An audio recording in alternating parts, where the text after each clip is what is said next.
Assalamu alaikum warahmatullahi wabarakatuh. Students, today our topic is noise pollution, यानी कि शोर की आलूदगी। इसके मतलब आपने इंग्लिश में एक चैप्टर भी पढ़ा होगा, आपको पता होगा इंग्लिश की 9th क्लास की किताब में या 10th क्लास की किताब में इसके बारे में एक टॉपिक है। तो हम नॉइज़ पोल्यूशन के बारे में बात करेंगे। बेसिकली बात यह है कि हमारे कानों को बाज़ आवाज़ें जो हैं वो बहुत भली महसूस होती हैं और बाज़ आवाज़ें ऐसी होती हैं जो हमारे कानों को बहुत ज़्यादा जो है कानों में दर्द पैदा करती हैं, कानों को अच्छी महसूस नहीं होती, कानों पे नाखुशगवार एहसास पैदा करती हैं। ठीक है, ऐसी आवाज़ें जो कानों को बहुत भली महसूस होती हैं, खुशगवार महसूस होती हैं, कानों के ऊपर खुशगवार एहसास छोड़ती हैं, वो आवाज़ें म्यूज़िकल साउंड्स कहलाती हैं। यानी कि आप देख सकते हैं कि वो रेगुलर पैटर्न वाली होती हैं, उनका पैटर्न इर्रेगुलर भी नहीं होता। अगर हम इसको देखें तो musical sounds which are pleasant to our ear are called musical sounds. ऐसी आवाज़ें जो हमारे कानों को भली महसूस होती हैं वो कौन सी आवाज़ें कहलाती हैं? वो म्यूज़िकल साउंड्स कहलाती हैं। ठीक है, इसी तरीके से कुछ आवाज़ें यानी कि अगर आप एग्जांपल्स देखें तो उसमें ऐसी आवाज़ें निकालने वाले कोई इंस्ट्रूमेंट्स वगैरह की बात करें तो उसमें फ्लूट आ गया, फ्लूट किसे कहते हैं? बांसुरी को कहते हैं। हारमोनियम आ गया, ठीक है, और वायलिन आ गया, सितार आ गया या गिटार आ गया। ये ऐसे म्यूज़िकल इंस्ट्रूमेंट्स हैं जिनके ज़रिए आवाज़ें जो हैं वो ऐसी निकलती हैं, यानी ऐसे सुर निकलते हैं जो कि हमारे कानों को भले महसूस होते हैं। इनको हम म्यूज़िकल साउंड्स का नाम देते हैं। और वैसे भी अगर कोई नॉर्मल आवाज़ में कोई बात कर रहा हो तो उसके आवाज़ का पैटर्न बेसिकली नॉर्मल ही होता है, रेगुलर होता है, जिसकी वजह से वो आवाज़ें भी म्यूज़िकल साउंड्स में इस्तेमाल कर सकते हैं। कुछ ऐसी आवाज़ें भी होती हैं जो कि हमारे कानों को इतनी भली महसूस नहीं होती, बल्कि वो कानों में नाखुशगवार सा एहसास पैदा करती हैं, जिसको हम अच्छा फील नहीं करते। ठीक है, sounds which has jarring and unpleasant effect on our ear. ऐसी आवाज़ें जिनका हमारे कानों पर नाखुशगवार एहसास हो, वो क्या कौन सी कहलाती हैं? वो नोजी साउंड्स कहलाती हैं, यानी कि नॉइस कहलाती हैं, शोर कहलाती हैं। ठीक है, अच्छा, इसमें मैं कहूँगा कि साउंड ऑफ फ्लाइंग एरोप्लेन, ठीक है, साउंड ऑफ फ्लाइंग एरोप्लेन या जेट एरोप्लेन जो होता है जब उड़ता है तो उसकी आवाज़ जो है वो कानों में नाखुशगवार से एहसास पैदा करती हैं। स्लैमिंग ऑफ डोर, दरवाजे का ज़ोर से बजना। साउंड ऑफ मशीनरी, ठीक है, मशीनरी जो होती है, जो लोग इंडस्ट्रियल एरियाज़ में रहते हैं तो अगर हम वहाँ पर जाकर रहें तो वहाँ पर मशीनों पे काम करने वाली मशीनों की आवाज़ें वगैरह जो होती हैं वो हमारे कानों पे ऐसा भला एहसास जो है वो नहीं डाल सकती। ठीक है, अच्छा बेटा, नॉइस पोल्यूशन जो है ना, ये आजकल हमारे यानी कि बड़े बड़े शहरों में एक बहुत बड़ा इशू बन चुका है। ठीक है, क्योंकि ये हमारे इंसानों की जो सेहत होती है उसके ऊपर भी बुरे असरात और दूसरे स्पीशीज़ वगैरह जो होती हैं उसके ऊपर बुरे असरात जो है वो उसके ऊपर पड़ते हैं। अच्छा, ट्रांसपोर्टेशन इक्विपमेंट की बात कर लें या हैवी मशीनरी की बात कर लें, ये मेन सोर्स हैं पोल्यूशंस के। मैं मिसाल बात करता हूँ noise of machinery in industrial areas. ठीक है, उसके अलावा जो गाड़ियों के जो हार्न होते हैं, बड़ी गाड़ियों के हार्न होते हैं, ठीक है, हूटर्स होते हैं और अलार्म्स वगैरह होते हैं, ये सारे नॉइस पोल्यूशन की जो है वो आप सोर्स कह सकते हैं उसको। अच्छा, उसके अलावा ये हमारी जो इंसान होता है और दूसरे जानवर वगैरह होते हैं, स्पेसिफिकली मैं इंसान की बात करूँगा, इंसानी सेहत पर इसके बुरे असरात होते हैं। ठीक है, अब मिसाल के तौर पर कि अगर एक इंसान कॉन्स्टेंटली मुसलसल शोर वाले इलाके में रह रहा है तो उसकी सेहत पे कौन कौन से असरात हो सकते हैं? वो अपनी हेयरिंग लॉस कर सकता है, मतलब वो क़ुव्वत समाअत से महरूम हो सकता है। उसके अलावा स्लीप डिस्टर्बेंस, उसकी नींद में खलल पड़ सकता है, अग्रेशन हो सकता है, हाइपरटेंशन हो सकती है, उसको हाई स्ट्रेस लेवल, उसकी स्ट्रेस का लेवल, उसको वो शॉर्ट टेम्पर हो सकता है, उसके स्ट्रेस का लेवल हाई हो सकता है। ठीक है, अच्छा, noise can also cause accident by interfering with communication and warning signals वगैरह। ठीक है, अच्छा, मुख्तलिफ़ किस्म की जो सिटीज़ हैं, ख़ासतौर पे यूरोपियन कंट्रीज़ के जो हैं या अमेरिकन लेवल के जो सिटीज़ वगैरह हैं, वहाँ पर उन्होंने जो शहर होते हैं, शहरों के अंदर नॉइस का एक स्पेसिफिक जो है वो लेवल रखा हुआ है। ठीक है, लेवल नॉइस जो है वो रिकमेंडेड लेवल है कि मोस्टली जो मुख्तलिफ़ किस्म की कंट्रीज़ हैं उसमें उन्होंने जो साउंड का लेवल रखा हुआ है बेटा, साउंड लेवल जिसे कहते हैं हम लोग, वो रखा हुआ है 85 से 90 dB या 80 से 85 dB, 80 to 85 और 85 to 90। यानी कि अगर वो 90 से इंक्रीज़ कर जाएगा तो वहाँ पर वो जो इक्विपमेंट्स होते हैं जो जिनकी आवाज़ें से जो है वो उनके जो शहर के रहने वाले लोग होते हैं, अगर वो मुतासर होना शुरू हो जाएं और उनके साउंड का लेवल जो है वो 90 से इंक्रीज़ कर जाए तो उसको वो नॉइस के मीनिंग्स में लेके आते हैं, तो फिर उसको वो फ़ाइन वगैरह भी कर देते हैं, जुर्माना वगैरह भी कर सकते हैं।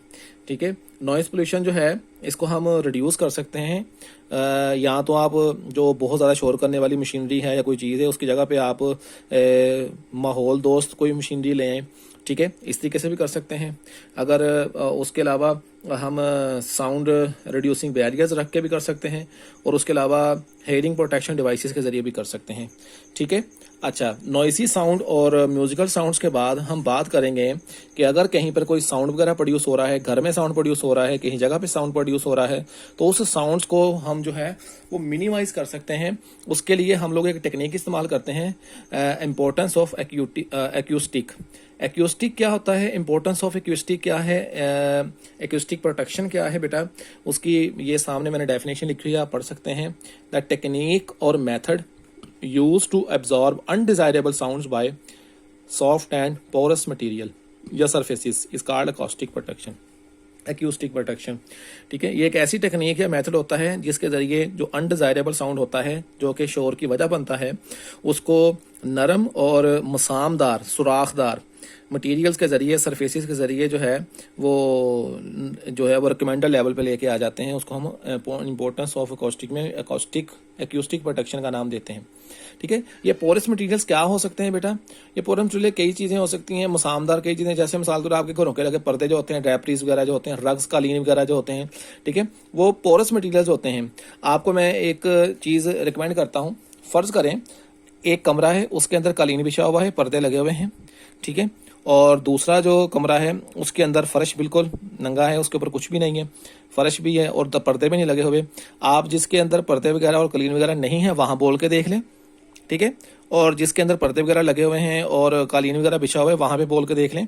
कालीन वाले कमरे में आपकी आवाज़ कम महसूस होगी, ठीक है, जबकि जिस फर्श के ऊपर कुछ भी नहीं है, पर्दे भी नहीं है, उसके अंदर आपको आपकी आवाज़ जो है वो बहुत ज़्यादा महसूस होगी, ठीक है। यानी कि अगर आप एक स्टीरियो सिस्टम है, आपके जो क्वेश्चंस हैं, कंसेप्चुअल क्वेश्चन, उसमें क्वेश्चन भी हैं कि स्टीरियो की जो आवाज़ है वो ड्रैपरीज एंड ड्रग्स वाले कमरे में कैसी होगी और जो विदाउट ड्रग्स एंड ड्रैपरीज है वहाँ पर कैसी होगी।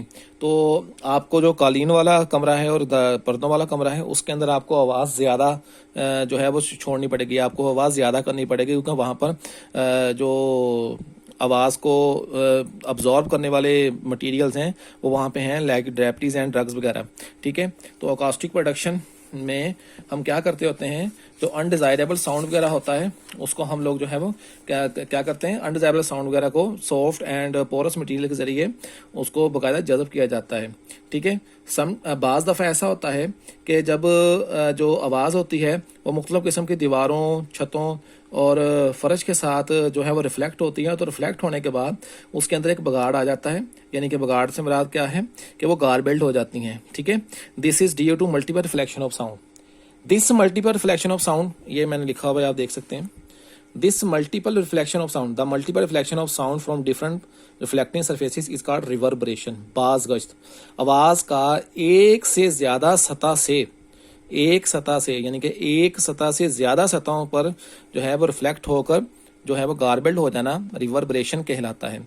इस रिवर्बरेशन से बचने के लिए हम क्या करते हैं, उसके लिए कुछ मटीरियल इस्तेमाल किए जाते हैं।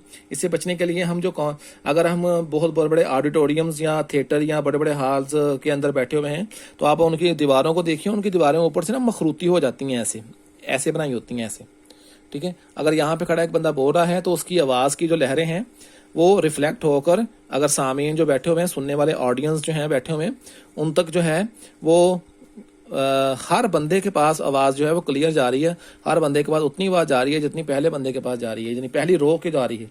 तो इसको हम जो है वो यानी कि रिवर्बरेशन वगैरह जो होती है उसको कम करने के लिए ऑडिटोरियम्स की हाल्स की जो छतें वगैरह होती हैं, सीलिंग वगैरह होती हैं, उनको हम लोग जो मखरूती कर्व्ड कर देते हैं। कर्व्ड से जो आवाज़ में गारबेल्ड पैदा होता है, आवाज़ की गारबेल्ड यानी कि आवाज़ में बिगाड़ पैदा होता है, रिवर्बरेशन पैदा होती है, उसको ठीक किया जा सकता है।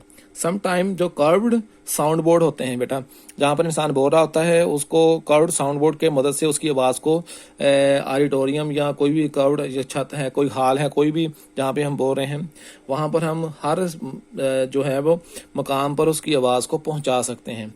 इसको हम रिवर्बरेशन की मीनिंग्स में लेके आते हैं। तो आज हमने जो है बेटा टॉपिक पढ़ा, सबसे पहले हमने नॉइस पोल्यूशन के बारे में देखा, म्यूजिकल साउंड्स कौन से होते हैं, नॉइसी साउंड कौन से होते हैं, नॉइजी साउंड, ठीक है। उसके अलावा रिवर्बरेशन क्या थी, उसके अलावा अकॉस्टिक क्या है, अकॉस्टिक प्रोटेक्शन क्या है, अकॉस्टिक प्रोटेक्शन किसकी मदद से की जाती है।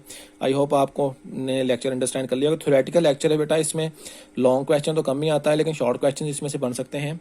अपना ख्याल रखिएगा। अल्लाह हाफिज़।